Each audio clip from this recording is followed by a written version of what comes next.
it's Andy from Styles UK. Today's video we're going to be talking about how to avoid scorch marks on sportswear and athleisure. Very kindly being joined by Grace from TriDri. Hi. So Grace, tell us which product we have here today and which product we're going to help people out with. So we've got the TDO 77. This is the half zip hoodie. It's got some great print areas, which you'll hopefully see in this video. Yeah. Lovely kangaroo pocket, half zip, which make it easier to put onto the platen as well, which is great.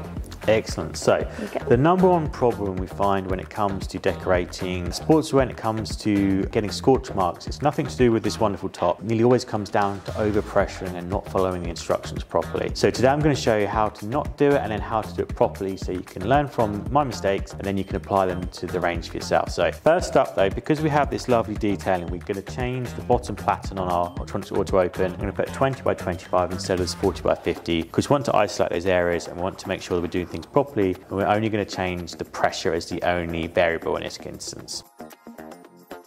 So I've got the 20 by 25 auto open platen from Ultronics here. We can isolate those areas, so when we thread this jumper on, so if I could just ask you for that, Grace, thank you. It means this seam here, we don't want that on the platen, we want to isolate that away from the platen to make sure we get a perfect application. There's no seams that are going to affect the pressure and we don't want to necessarily print on those seams anyway. So the first step here, and this is where most people are getting wrong, is the overpressuring. Because you think when you're using a high quality garment, you're really worried about making sure the transfer goes on, perhaps overthinking it by like, I've got to put more pressure in to make sure this stays on forever and ever. But it really is not the case. Overpressuring is not good for garments, it's not good for the application process. Always be medium pressure no matter what you're doing with heat transfers. So because I want to really demonstrate what happens when you overpressure things, I'm going to set the pressure to be higher. So we always have our set to medium, but for argument's sake today, I'm going to overpressure it. So we should be looking for a 7, 8 or 9 when this comes down. You can hear that sounds really loud when I'm doing it. It's got a 9 on there. So now let's set it up for the full press fuse. So we do a pre-press of 3, then we'll do a main press of 12 seconds. We'll follow the main instructions for actual fuse time just to make sure that that's not a variable we're changing. So this is going to be fused on a 9 pressure, which is way above what we need to be doing. Let's try it anyway. So you can see that's hard work for me and I don't want to be doing this all the time anyway. Let's put my transfer down. So I'm going to put my release paper down because this is a cold peel transfer, so I don't want it to peel early. I just want to follow the normal instructions there.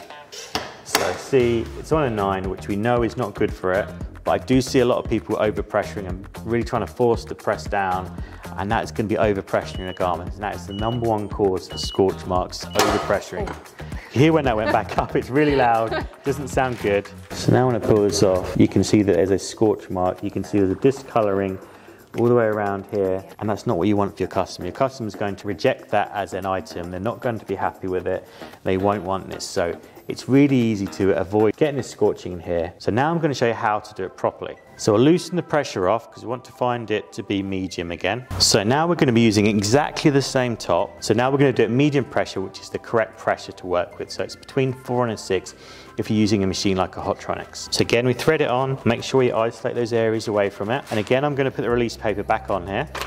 This time when I put it down, Grace, you'll see that there's a different number here. So we have a 3, so probably want to go a little bit higher than that. So we'll give it a quick pre-press, as we did before, and now we're on a 5. Between 4 and a 5 is fine. Pop the transfer back on here. Yep. Release paper again. Then we'll put it down for 12 seconds. Because this is a cold peel transfer, we'll let it go cold before we peel it. Yep. But we'll be able to see as soon as we put it in front of the camera now that it will be free of scorch marks and perfect for the end user that way. So now I'm going to put this down.